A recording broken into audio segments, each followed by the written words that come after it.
السلام عليكم ورحمة الله وبركاته.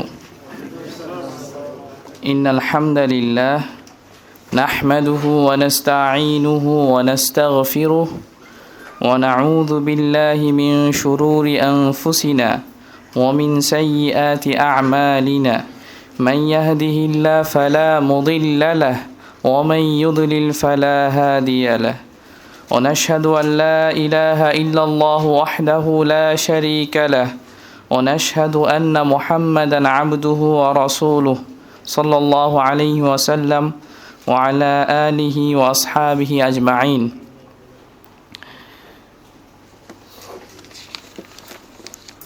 জেলা দায়িত্বশীল কর্মশালা 2024 আজকের এই অনুষ্ঠানে উপস্থিত রয়েছেন জমিয়ত সুবহানে আহলে হাদিসের মান্যবর সভাপতি মোহাম্মদ আব্দুল্লাহ আল ফারুক এবং আরও উপস্থিত রয়েছেন জমিয়ত সুবহানে আহলে হাদিসের মান্যবর সেক্রেটারি হাফেজ আবদুল্লাহ বিন হারিস ভাই এবং আমার সামনে জমিয়ত সুবহানে আহলে হাদিসের কর্মীবৃন্দ। আপনাদের সকলকেই আমি শুভেচ্ছা জানাচ্ছি সাহিত্য ও সংস্কৃতি দফতরের পক্ষ থেকে। আজকে আমরা এখানে একত্রিত হয়েছি আজকের প্রশিক্ষণের মাধ্যমে আমরা জেলাতে যে আমাদের দফতরগুলো কিভাবে পরিচালিত করব সেটা জানার জন্য এবং সেই পদ্ধতি শেখার জন্য। আমি আপনাদের সামনে ব্রিফ করব সাহিত্য সংস্কৃতি বিভাগের দায়িত্ব ও কর্তব্য নিয়ে। আমাদের স্লাইডে আপনারা দেখতে পাচ্ছেন রাসূল সাল্লাল্লাহু আলাইহি ওয়াসাল্লামের একটি হাদিস, এটি সহিহ মুসলিমের রিওয়ায়াতে রয়েছে। আল মুমিনুনা কা রাজুলিন ওয়াহিদিন, মুমিনরা হচ্ছে মুমিন সম্প্রদায়রা বা মুমিনরা একজন ব্যক্তির ন্যায়। ইনিশতাকা রাসুহু তাদাআলাহু সাইরুল জাসাদ, তার মাথা যদি অসুস্থ হয়ে যায় তাহলে সেই অসুস্থতাটা সমস্ত শরীরে আক্রান্ত হয়ে যায়। বিল হুম্মা ওয়াস সাহার, অতঃপর শরীরে তাপ চলে আসে, জ্বর চলে আসে এবং ঘুম চলে যায়, সে রাত জাগরণ করে, ঘুম থাকে না। এই হাদিসে রাসূল সাল্লাল্লাহু আলাইহি সাল্লাম মুমিনদেরকে, মুমিন সম্প্রদায়কে একজন ব্যক্তির সাথে তুলনা করেছেন যে সমস্ত মুমিন সম্প্রদায় হচ্ছে একজন ব্যক্তির ন্যায়। এই বাক্যের মধ্যেই সাহিত্য ও সংস্কৃতি সম্পাদকের সকল দায়িত্ব লুকায়িত রয়েছে। যে সাহিত্য সংস্কৃতি সম্পাদকের সর্বপ্রথম যে কাজটি সেটি হচ্ছে সমাজকে নিয়ে গবেষণা করা। আমাদের সমাজে যে যাবতীয় কুসংস্কার রয়েছে সেগুলো থেকে মানুষকে কিভাবে হেদায়েতের দিকে নিয়ে আসা যায় সেটার চেষ্টা করা। আমরা যারা মাদ্রাসায় পড়েছি, আবাসিক যারা ছিলেন হয়তো বা তাদের অভিজ্ঞতা রয়েছে যে অসুস্থ হলে আমাদের সহপাঠীরা আমাদের পরিচর্যা করে, আমাদের মায়েরাও আমাদের পরিচর্যা করে, আমরা সুস্থ হয়ে যাই। সহপাঠীদের পরিচর্যা আর মায়েদের পরিচর্যা কিন্তু অনেক পার্থক্য রয়েছে। মায়েদের পরিচর্যার ফলে আমরা খুব দ্রুত সুস্থ হয়ে যাই, কারণ মায়েদের পরিচর্যার মধ্যে রয়েছে ভালোবাসা, মায়া, মমতা। তেমনিভাবে সাহিত্য সংস্কৃতি সম্পাদক আমাদের সমাজের সকল মানুষদের সাথে মিশবেন, তাদের সাথে একান্তভাবে কথা বলবেন এবং সেই সমস্যাগুলোকে খুঁজে বের করে নিয়ে আসবেন এবং খুব চিন্তাশীলতার সাথে সেগুলো সমাধান করবেন। তো সমাজের যে কোনো সমস্যার সমাধানের জন্য সর্বপ্রথম আমাদের কাজ হচ্ছে সমস্যাটা কি সেটা খুঁজে বের করা। আমরা দেখতে পাচ্ছি আমাদের বর্তমান সমাজের সবচাইতে বড় যে সমস্যা সেটা হচ্ছে আমাদের বাংলাদেশটা, এবং আমরা যে সমাজে আছি সেই সমাজে শিরিক অত্যন্ত বেশি। ব্যক্তি জীবন থেকে নিয়ে আমাদের রাষ্ট্রীয় জীবন, আমাদের সব জায়গায় শিরিক রয়েছে। তো এই শিরিক থেকে মানুষকে ফিরিয়ে আনতে হবে। এই শিরিক থেকে কিভাবে আমরা ফিরিয়ে আনব?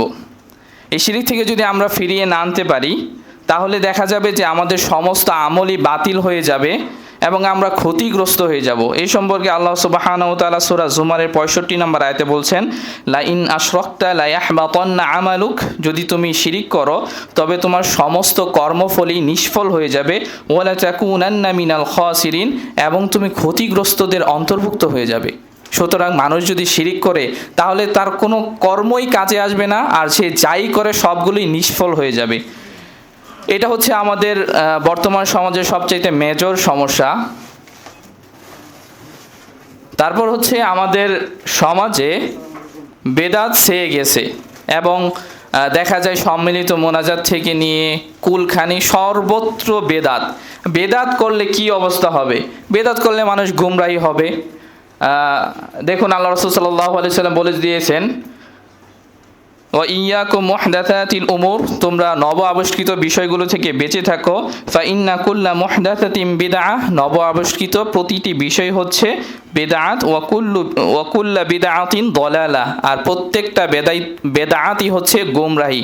মানুষ যখন আমাদের সমাজে বেদাতে লিপ্ত হয়ে গেছে তখন কিন্তু আমাদের সমাজে সবাই গোমরাহিতে চলে যাচ্ছে।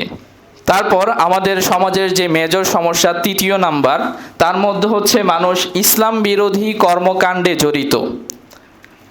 ধর্ম যার যার, উৎসব সবার। মানুষ রোজা রেখেও আমরা দেখেছি এইবার রমজানে যে হোলি খেলতেছে, হ্যাঁ, হোলিতে খুবই ব্যস্ত হয়ে আছে এবং তারা নিজেদেরকে খুব সুশীল শিক্ষিত ভাবতেছে। তারা এটা দাবি করতেছে আমরা বাঙালি, আমরা সবার সাথে মিশব, ধর্ম যার যার, উৎসব সবার, এটাতে কোনো সমস্যাই নেই। তারপর দেখা যায় আমাদের সমাজের আরেকটি মেজর সমস্যা ট্রান্সজেন্ডার। আল্লাহ তাআলার বিধানকে পরিবর্তন করে দিচ্ছে। এই সমস্যাগুলোর ফলে আমরা আসলে আমাদের আয়ুটাও কমে গেছে। রাসূল সাল্লাল্লাহু আলাইহি সাল্লামের বাণী আপনারা স্লাইডে দেখতে পাচ্ছেন। রাসূল সাল্লাল্লাহু আলাইহি সাল্লাম বলে দিয়েছেন, ইবনে মাজার হাদিস, লা ইয়াসিদু ফিল উমরি ইল্লাল বির, ভালো কাজের মাধ্যমেই আমাদের আয়ুটা বৃদ্ধি পায়। ওয়ালা ইউরাদ্দুল কদারা ইল্লা দুআউ, আর ভাগ্যকে রদ করে শুধুমাত্র দোয়া। ওয়া ইন্না রাজুলা লা ইহরামুর রিজকা বিখতিয়াতিন ইয়ামালুহা, আর ব্যক্তির রিজিকটা বন্ধ হয়ে যায় যখন সে পাপ করে, তার পাপের মাধ্যমে। আমাদের সমাজে এই সমস্যাগুলো, মানুষ হোলি খেলতেছে, তারপর আল্লাহ তাআলার বিধানের বিরুদ্ধাচরণ করতেছে, এই সমস্ত কাজের ফলেই দেখা যায় যে আল্লাহ তাআলা আমাদেরকে শাস্তি দিয়েছিলেন বৃষ্টি না দেওয়ার মাধ্যমে, এবং খুবই তাপ বৃদ্ধি পেয়েছিল এবং আমাদের গড় আয়ু কমে যাচ্ছে। হ্যাঁ, তো আমাদের এই সমস্যাগুলো নিয়ে গবেষণা করতে হবে। তারপর 3 নাম্বার, যেটা আমাদের সবচাইতে মেজর সমস্যা, সাহিত্য সংস্কৃতি সম্পাদক যেগুলো নিয়ে গবেষণা করবেন, তার মধ্যে হচ্ছে ছাত্র যুবরা অপসংস্কৃতিতে ব্যস্ত। ভোর 5টার সময় খুলনা বিশ্ববিদ্যালয়ের ক্যাম্পাসের কি অবস্থা আপনারা দেখতে পাচ্ছেন, যে ফজরের সালাতের সময় তারা ফজরের সালাত না আদায় করে তারা চলে গেছে হচ্ছে কনসার্ট শুনতে। আমরা বাংলাদেশে বসে আছি, কিন্তু আমাদেরকে নিয়ন্ত্রণ করা হচ্ছে সেই ইউরোপ আমেরিকা থেকে। তারা আমাদেরকে ব্যস্ত রাখতেছে এমন একটি বিষয় নিয়ে, যে বিষয়টা আমাদের দুনিয়াতেও কোনো কাজে আসতেছে না, আখিরাতেও কোনো কাজে আসবে না।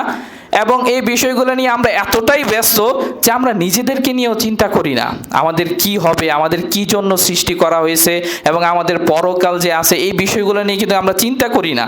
আমরা যখন এই গান বাজনা ইত্যাদি নিয়ে ব্যস্ত হয়ে যাই, তখন আমরা পৃথিবীতে কি জন্য আসছি, কি করতেছি, কিছুই জানি না।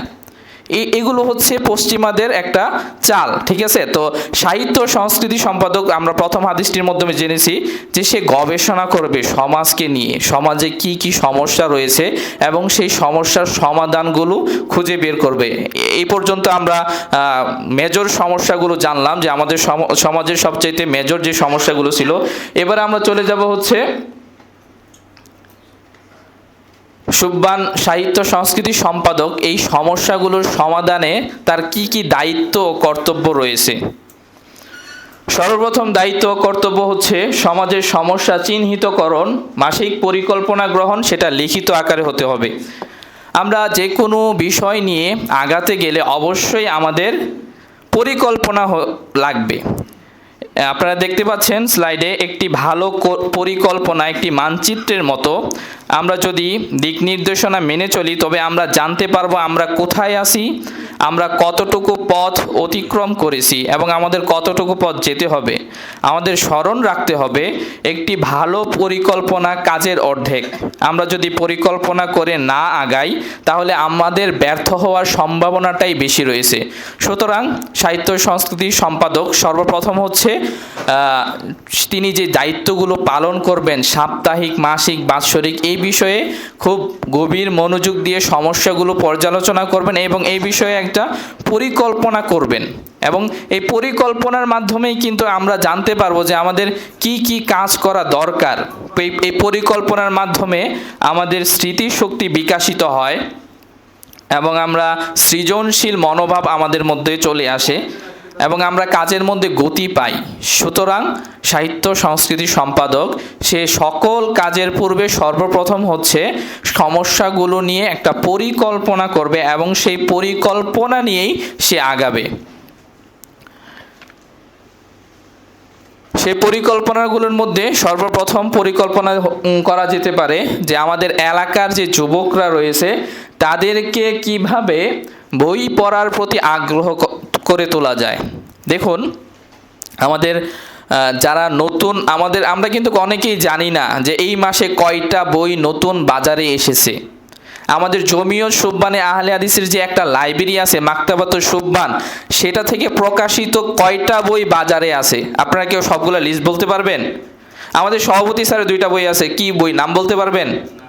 আমাদের এগুলো নিয়ে জানতে হবে, এগুলো নিয়ে আমাদের যে কর্মীরা আছে, আমাদের যে অধস্তন শাখাগুলো আছে, সে সকল শাখার সদস্যদেরকে এই বইগুলো নিয়ে রিভিউ দিতে হবে। এই বইটার লেখক সম্পর্কে রিভিউ দিতে হবে যে তিনি খুব ভালো লেখেন এবং তার বই পড়লে আমরা খুব ভালো ভালো তথ্য পাবো। এই বিষয়গুলো যখন আমরা আমাদের অধস্তন শাখাগুলোকে এবং আমাদের কর্মীদেরকে জানাবো, তখন তারা বই পড়ার প্রতি আগ্রহ হয়ে উঠবে এবং তাদেরকে দেখা হলেই কয়টা বই বের হয়েছে এগুলোর যখন আমরা দিক নির্দেশনা দেব এবং তাদেরকে জানাবো, তখন কিন্তু তারা বই পড়বে। সুতরাং আমাদেরকে আমাদের সাহিত্য সংস্কৃতি সম্পাদক আমাদের পরবর্তী যারা আছে, অধস্তন যারা আছে, তাদেরকে বর্তমান বাজারের বইগুলো সম্পর্কে ধারণা দিব এবং তাদেরকে বই পড়ার প্রতি আগ্রহ করে তুলব। তারপর হচ্ছে বিষয়ভিত্তিক লিফলেট তৈরি করতে হবে। দেখুন, বর্তমান সময়ে আমরা সবাই ব্যস্ত। আমাদের মধ্যে আমাদের সাহিত্য সংস্কৃতি সম্পাদক জমিয়ত সুববানে আহলে হাদিসের জেলাগুলো থেকে কয়জন এসেছেন? হাত তোলেন তো। একজনও নাই, আসছেন একজন, মাশাআল্লাহ। কোন জেলা ভাই? নরসিংদী জেলা থেকে সাহিত্য সংস্কৃতি সম্পাদক আসছে, আর কোনো জেলা থেকে নাই। আমরা অনেক ব্যস্ত, বহু ব্যস্ত। তো এই ব্যস্ত সময়ে দেখা যায় রাসূল সাল্লাল্লাহু আলাইহি সাল্লামের সময় তিনি মানুষদেরকে দার্স দিতেন, কিন্তু এখন কিন্তু সেই দার্সের সময়টা নাই। তখনও সাহাবারা ব্যস্ত থাকতো, কিন্তু কিছু সাহাবা উপস্থিত ছিল, কিন্তু এখন সব মানুষ ব্যস্ত। তো এই ব্যস্ত সময়ে আমরা দার্সে উপস্থিত হতে পারবো না, কিন্তু আমাদেরকে যদি আপনারা লিফলেট দেন, আমরা সেই লিফলেটগুলো আমাদের সময় মতো পড়ে নিতে পারবো। সেই লিফলেটের ভিতরে বর্তমান সময়ে সবচেয়ে সমস্যাগুলো এবং সেই সম্পর্কিত আল্লাহ তাআলার কি বিধান রয়েছে সেগুলো কিন্তু আমরা লিফলেটের মাধ্যমে জানতে পারবো। জমিয়ত সুববানে আহলে হাদিসের কেন্দ্র থেকে লিফলেট প্রকাশিত হয়। সুতরাং আমরা সেই লিফলেটগুলো নিজেরা সংগ্রহ করব এবং আমরা নিজেরা লিফলেট তৈরি করব। আমরা যখন লিফলেট তৈরি করি তখন কিন্তু আমাদের অনেকগুলো বই দেখা হবে এবং আমাদের জ্ঞানটা আরও বাড়বে। সুতরাং আমরা নিজেরা লিফলেট তৈরি করব এবং এটাকে প্রচার করব। বিষয়ভিত্তিক প্রতিযোগিতার ব্যবস্থা করা। আমাদের কিছুদিন আগে বইপাঠ প্রতিযোগিতা গেছে, কে কে অংশগ্রহণ করেছিলেন একটু হাত তুলবেন? মাত্র একজন। এগুলো খুব দুঃখজনক বিষয়। সুতরাং নিজেদেরকেও প্রতিযোগিতার আয়োজন করতে হবে এবং আমাদের যারা কর্মী রয়েছে তাদেরকে এই প্রতিযোগিতার মাধ্যমে সংগঠনের উপরে আসার প্রতি এবং সংগঠনের প্রতি মনোযোগী হওয়ার জন্য আমাদের এই প্রতিযোগিতার আয়োজন করতে হবে। আমি সময় বেশি নিচ্ছি না। তারপর সাহিত্য সংস্কৃতি সম্পাদক বিষয়ভিত্তিক কোরআনের আয়াত ও হাদিস দ্বারা দেয়াল লিখবেন। একটা কথা মানুষের জীবনটা পরিবর্তন করে দিতে পারে। আপনার একটা কথাই একজন মানুষের জীবন পরিবর্তন করে দেওয়ার জন্য যথেষ্ট।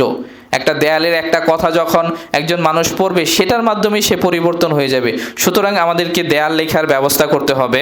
ইসলাম সম্মত বিনোদনের ব্যবস্থা করা আমাদের কর্মপদ্ধতিতে রয়েছে। কুইজের আয়োজন করা, খেলাধুলার আয়োজন করা ইত্যাদি ইত্যাদি করবেন। শাখা, উপজেলা এবং জেলাতে লেখক তৈরি করা। আমরা যখন লেখক তৈরি করব, তখন আমাদের নতুন নতুন লেখা আসবে এবং এর মাধ্যমে আমাদের জ্ঞানও বিকশিত হবে। এবং এই লেখাগুলো তৈরি করতে হবে বিভিন্ন টেকনিকে। আমরা বিভিন্ন প্রবন্ধ আহ্বান করব আমাদের অধস্তন যে শাখাগুলো আছে সেগুলো থেকে। শেকড়ের কমিটি গঠন করা এবং এটাকে তদারকি করতে হবে, এবং শেকড়ের কমিটির সাহায্যে ইসলামিক সাংস্কৃতিক অনুষ্ঠানের আয়োজন করতে হবে। কর্মীদের জন্য প্রশিক্ষণের ব্যবস্থা করা, যেমন একজন কর্মী জানে না কিভাবে দারসুল কোরআন দিতে হবে, দারসুল হাদিস দিতে হবে, কিরাতের প্রশিক্ষণের আয়োজন করা, ইসলামী সঙ্গীত আবৃত্তি ও বক্তব্যের ব্যবস্থা করা। এগুলোর মাধ্যমে আমরা আমাদের দায়িত্বগুলো পালন করতে পারবো এবং খুব সুন্দরভাবেই আমাদের সাহিত্য সংস্কৃতি বিভাগটা পরিচালিত হবে। সময় খুব নেই, আমি এখানেই শেষ করছি। জাযাকুমুল্লাহু খায়রান ওয়া আখির দাওয়ানা আনিল হামদুলিল্লাহি রাব্বিল আলামিন।